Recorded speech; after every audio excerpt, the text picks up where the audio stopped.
Have you ever seen an underground nuclear explosion and compare the torrents of air coming out of that, and then cut to the 911 towers video, and look at the similarity of the movement of the air pressure, smoke, or whatever you want to call it, between an underground nuclear explosion and a 9/11 video. There was a lot of kilotons of energy that was expended when those towers fell. I know there's a lot of theories on that, and I'm out to lunch. I'm out to lunch when it comes to what really happened. I don't buy the government's view as much as I don't buy the other side's view. Something happened between those two. I'm not sure what. Exactly. But why would it take 3 weeks for the fire to go out underneath the ground where that went down? I mean, 3 weeks. Isn't that reminiscent of some kind of other explosion than well, Frank was there, W2WCW, for months afterwards. I was there for the first several days. There were fires, but they were more surface fires. I didn't see anything in the pit or anywhere else for that matter. They actually had aerial photography, and there were very nasty hot spots, I think by the South Tower. Oh. I saw that imagery live.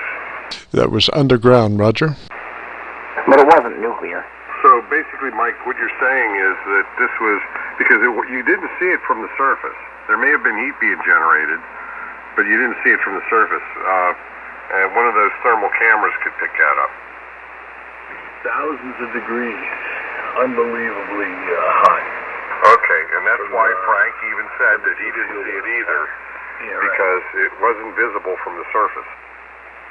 But the real trick of it is, if it were nuclear in nature, how could they get rid of the Roentgens, Tritium.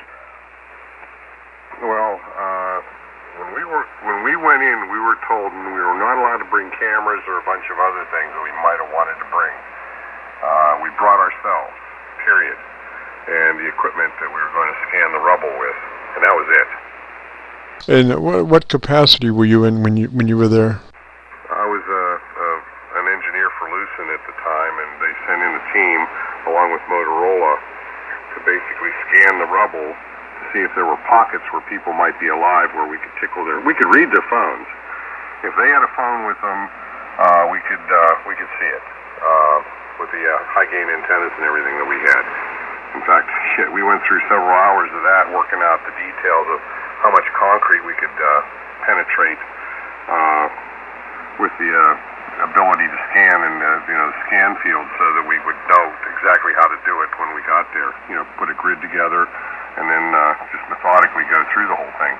Anyway, we could turn on a phone that was supposedly turned off and tell it to do something and see if there was any response whatsoever. Anybody push a button on that phone.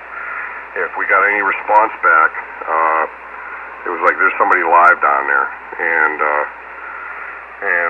because it was so haphazard the way it was set up on top, we had to have runners run down to the FEMA tent and basically hand them the phone numbers that we gathered that had responses, and they might come back and tell us something about it.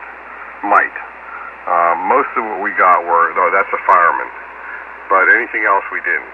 So, to my knowledge, we probably didn't find anybody under there. So you were pretty much loose in the pit?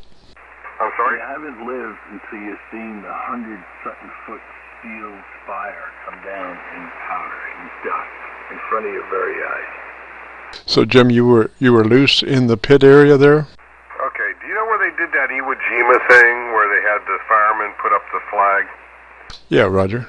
I was on the ledge that was maybe all of 15 or 20 feet from that. we were on that ledge, basically right at the edge of it, with our Yagi antennas, very directional, high gain antennas, basically aiming to an area, and then essentially sending signals out, listening for anything coming back, sending signals out. You do that for so many minutes on each point on the grid, and then you just work your way slowly through it. Roger. So, but when you went to your location to do that, did you notice any heat from the ground? No, I can't say that. Let's just say, when we arrived, I would say every one of us was shell-shocked. We just saw, we were looking at a bombed-out American city, is what it looked like from our level. And I shouldn't say shell-shocked. We were shocked. We were shocked at what we saw. So, where do we sleep at night? On the steps. Pull up some concrete. No, there were people running around. There was food. In fact, they had girls running around with cigarettes to give packs of cigarettes to you if you needed a pack of cigarettes. So all the rules out the window. They were basically making sure that all the responders, anybody out there, had what they needed. So you had change of clothes, you had everything else that you might want, and food and everything else. So we worked in shifts, and I know that when our shift was over, Mike and I did a little bit stroll about, and we were shaking our heads. And then we got back to work the following week, and it was like everybody's crowding around you. What'd you see? What'd you see? What'd you see? And I mean, both of us were like, we can't talk about it. What? You mean you're allowed to talk about it? No. It's too soon. I can't talk about it. That kind of thing. It really did affect us. Right. I had heard that some of the firemen's boots actually melted from the heat on the ground in that area. I don't know. I can't speak to that. I cannot speak to that. I know that Frank is no longer with us. He died of cancer. He was out there several months, and most everybody that was out there, even with us, has some type of respiratory problem. Can you imagine that they said that that area was free of contaminants, that there was no problem with the dust or any of that stuff? So those guys were working in there, and it was just contaminated, as I understand it, terribly. Oh, there were,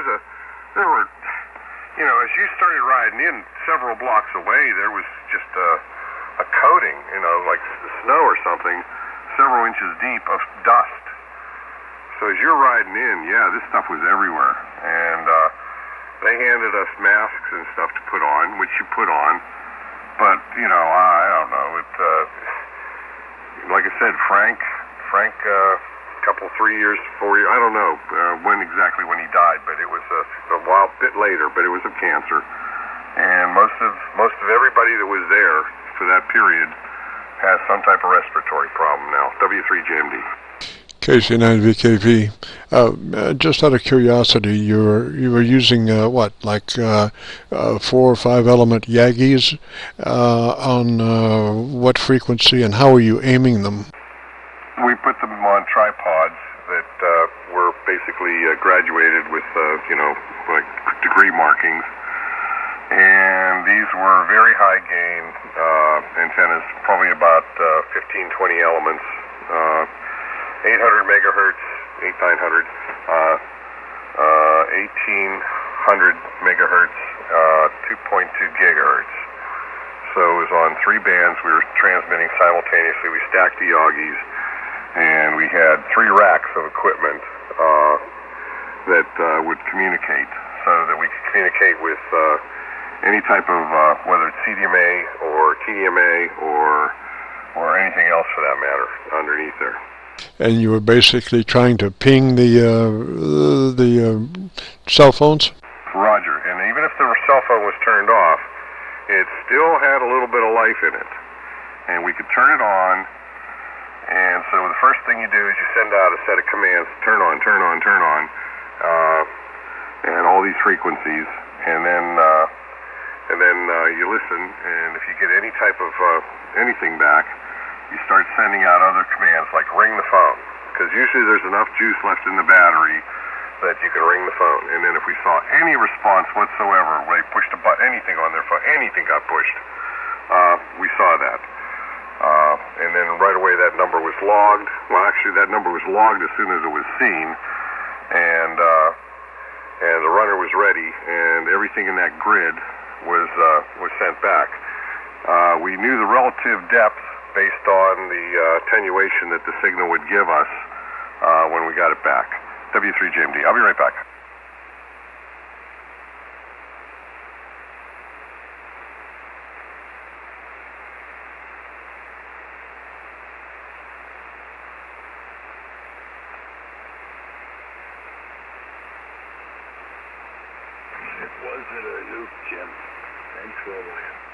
Yeah, I don't think it was a nuke either, but I think there was a lot going on there that is not come out. Some of us Contact 3860. I'm sorry, try again. Some of us believe yes, it was some of Tesla's found one technology. here in central Mississippi. The QPH is Pearl, which is right out of Jackson, and the name is Richard QSL. Roger, come back with your location and call sign again, please. Yes, sir. This is Kilo Golf 5 Juliet Whiskey Oscar, and the QPH is Pearl, Mississippi, QSL. Roger, Pearl, Mississippi. You're sounding good down towards Louisville. Okay, well, I appreciate it. I just want to jump in here and tell you that you're sounding wonderful also. Good signal. I guess conditions are good. We will be standing by frequency, and you guys continue 73, you and your Kilo Golf 5 Juliet Whiskey Oscar listening. Roger, roger.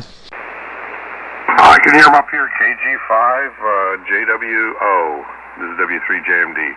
Decent signal up into northwestern New Jersey. I got a sign, guys. I got to get up early in the morning. We'll catch you all. Have a great evening. Into a land. Going that way. Hey, Mike, 7-3, good night. Glad to hear you on. I'm sorry I got in so late, but I wanted to get some of that stuff done because actually I wanted to get it done by Thanksgiving, but anyway, I'm glad you turned me on to making limoncello.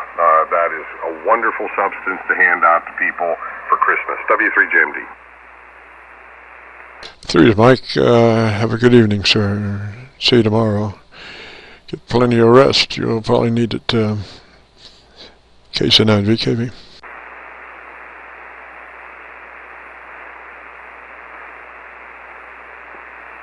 So, Jim, how big was that team that you had there, and how many Motorola? Were you with Motorola or where? I was with the Lucent team, and the Motorola team also came in. So there were 2 teams there. I'm trying to recall. There's between 6 and 8 of each of us. So somewhere between 12 and 6. Yeah, somewhere between 12 and 16 of us total. 16 sounds much. So maybe it was 12. 6 from their group, 6 from our group.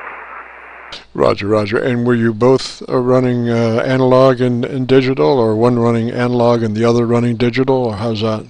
We ran in a complementary fashion where we both, basically when we got there, and we were told we were going to meet up with the Motorola guys, we cataloged, okay, what equipment did each of us, bring? And the other thing was we were to tell the van driver, Lucent van, and they the Motorola van, if we needed anything else. So we, basically cataloged our equipment, figured out what we could do with it in terms of will we make sure that we're hitting all the frequencies, and we took the best equipment, but we had backup. Basically, if Motorola had a better analyzer than we had in a certain instance, we used theirs. If we had one that was better than theirs in another instance, they used ours. And the other stuff was set aside as backup in case any of that went down. Roger. And just out of curiosity, how many pings did you actually get?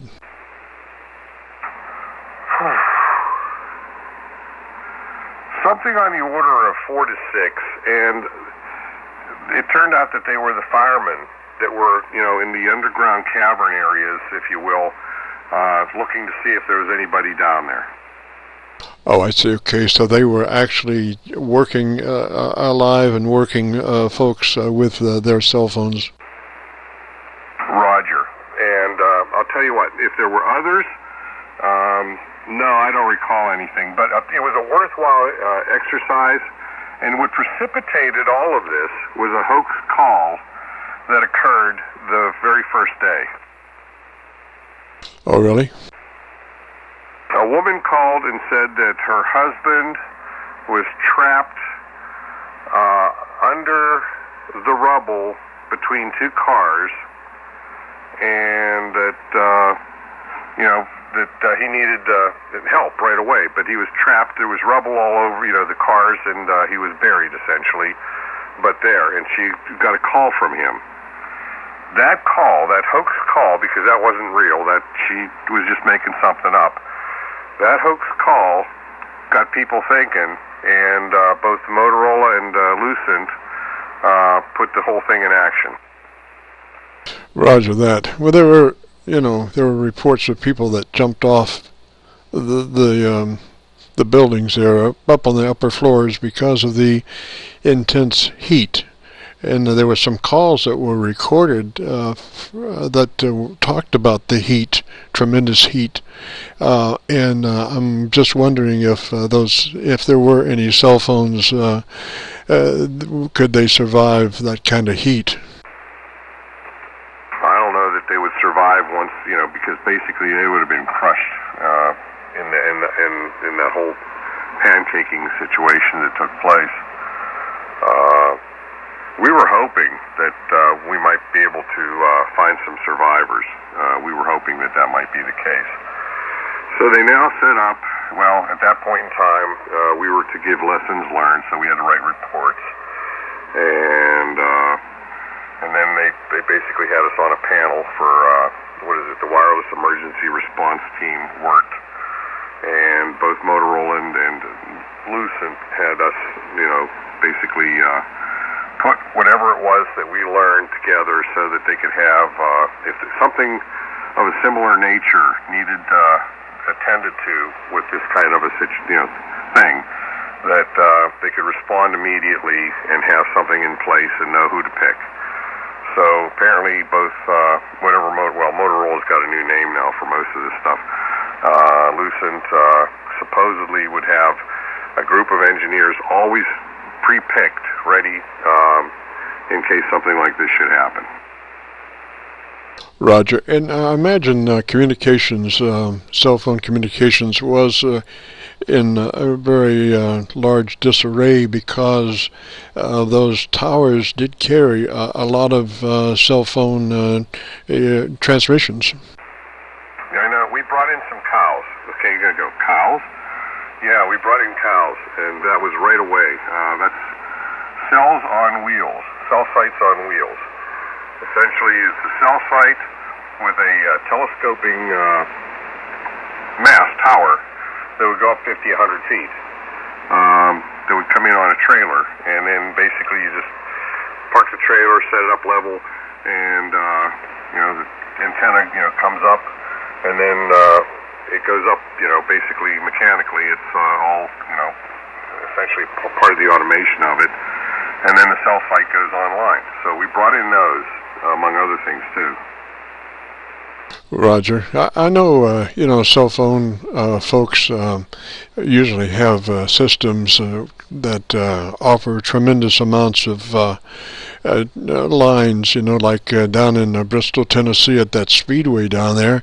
I think they've got some cell phone capabilities of like 50,000 phones at one time for that facility. So for the towers, what would you estimate before the towers went down, that cell phone site on those two towers, how many cell phones could they handle?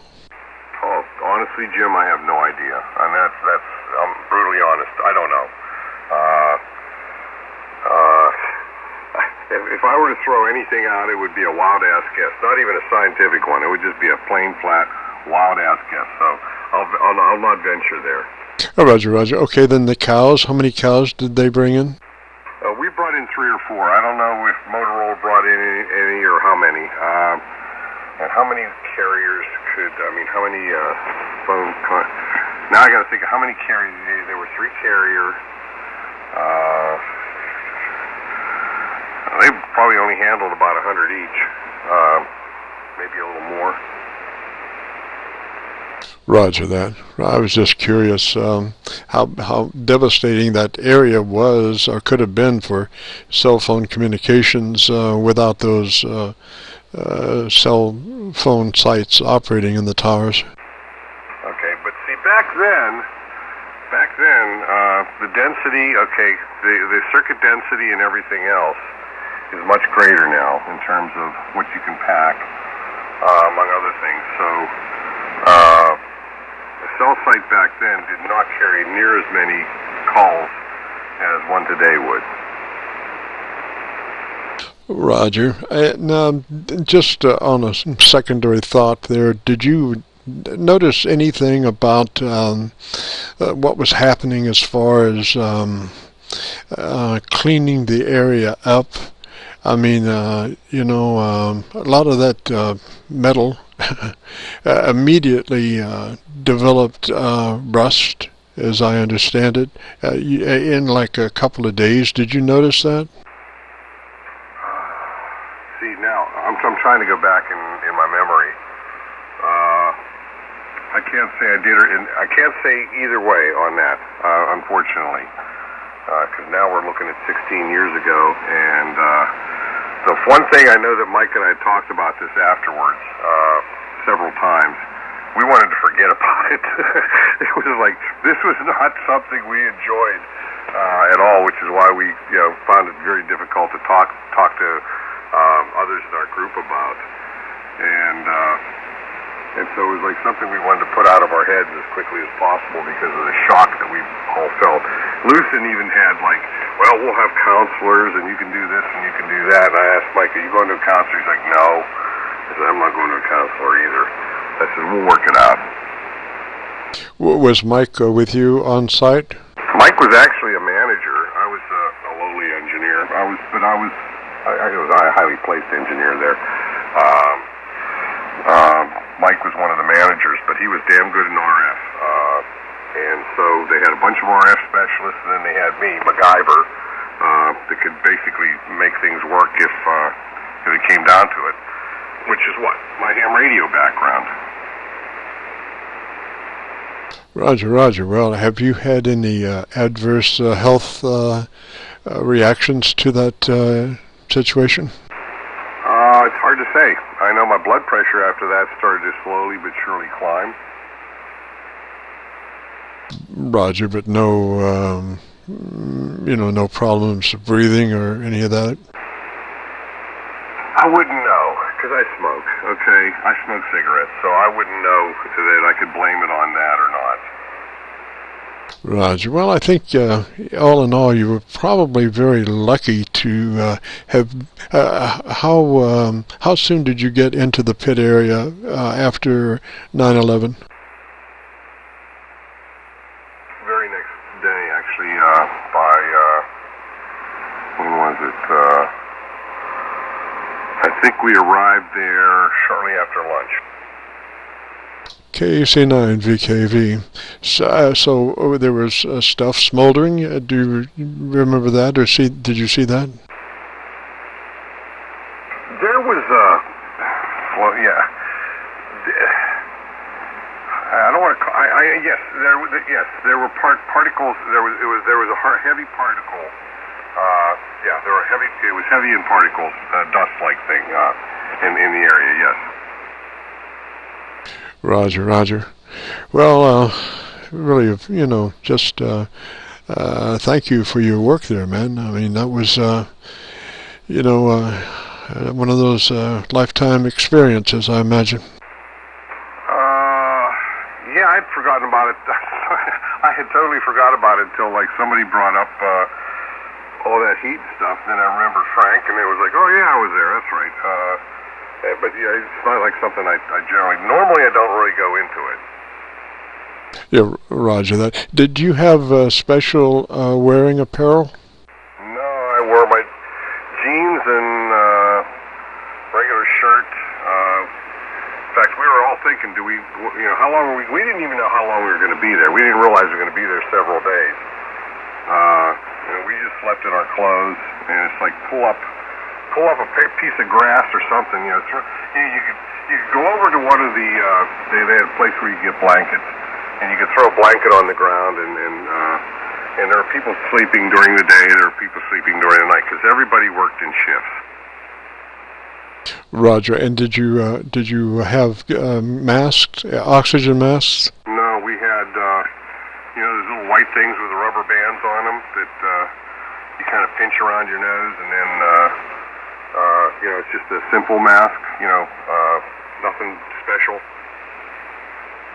Roger. And so your QTH is up around Hope, New Jersey. That's where your work location was, and so you just went on up towards New York? Yeah, I worked in, about 15, 20 miles from here. And what we did was we joined the group from Whippany.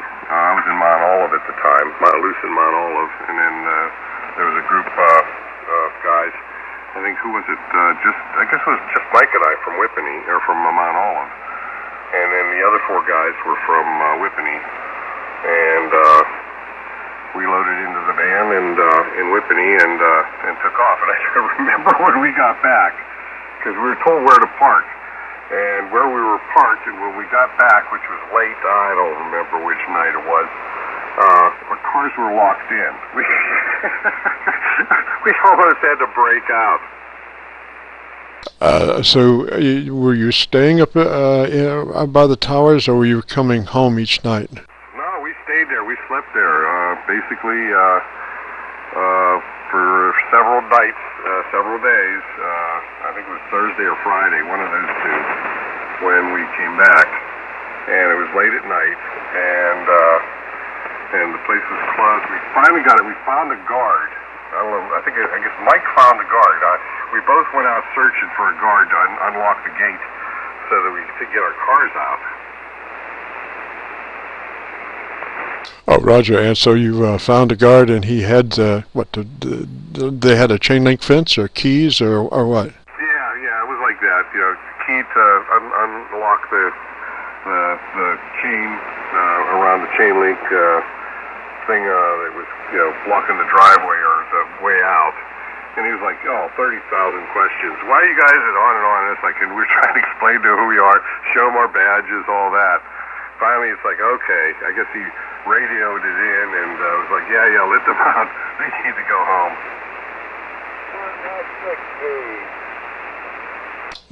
Sound like there's another station in there. Other station, go ahead. Yes, sir. This is Kilo guys.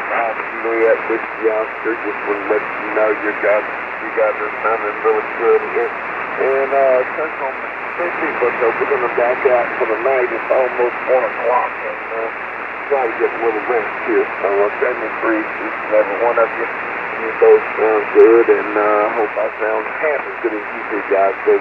So we'll catch you later. This is Kilo Golf 5. Juliet with youngster. We're going to be clear on your final. Roger. Come back with your location one more time. Yeah, we're in Pearl, Mississippi, which is about 8 miles due east of Jackson. USA? I got you. 3's down that way, sir. Have a good morning, Roger, and have a better day tomorrow. Roger, 7-3. Have yourself a great night and good day tomorrow too. W3JMD. Well, Jim, I think we've got another Qso-Vlog in the can. I have been rolling tape, and we'll probably upload this either tomorrow or the next day at YouTube on the call letter search Kilo Charlie 9 Victor Kilo Victor take to you the Qso-Vlog page, and our list of shows is right at the top. I think we're about at 112 now, and so this one again will be just under Art Bell. Okay. There's actually, I realized this afterwards that I was looking at my QST. I'm going through the magazine. And it's like, hey, that's me in there. Somebody had sent a picture in with me pulling my pants up. No, they weren't down. Just basically grabbing the one side and pulling up, a little bit of me standing there while we were out there at the 9/11 site. But there's a picture that shows me grabbing the one side of my pants and pulling them up. So, yeah, I made QST for that, I don't know when it was, October, November. Roger, Roger. Well, I thank you for your service. I think that was a very worthwhile endeavor. It was a good shot. Just unfortunately, I guess the situation was so traumatic for humanoidal survival that there just wasn't much to shoot for, Roger. It looked pretty dismal in that regard with the piles. I mean, you're talking piles of rubble in like certain areas that were 3 stories high or more. There was a lot of stuff, and it didn't. The whole area just was. It was bad. What was it? I remember when we got there, because the trip in was long and tedious and everything, and you had all these checkpoints to go through. So by the time you get there, it's like, oh man, I gotta wait. Okay. So it's like, it's not just you, but just about everybody in the van. So it's like, oh, there's a building there it's got an opening. Let's just run in there and paint the wall. The National Guard came running in after us. We didn't realize this was a blown-out jewelry store and all that. It's like, what are you guys doing here? What's it look like? Roger, Roger. I'm going to jump out of here, Jim. Enjoyed the evening and enjoyed the QSO. Most interesting, and I'll say a good 3s to you up that way. Enjoy the morning and enjoy the rest, and be prepared for another day tomorrow, Roger. Roger, Roger. 7-3, Jim. You take care. I don't know if anybody's left on frequency. It might just be me by my lonesome. And if that's the case, then I'll also mosey upstairs and get some sleep. 7-3, Jim. Take care. W3JMD. Roger, Roger. 3s. KC9VKV. Clear.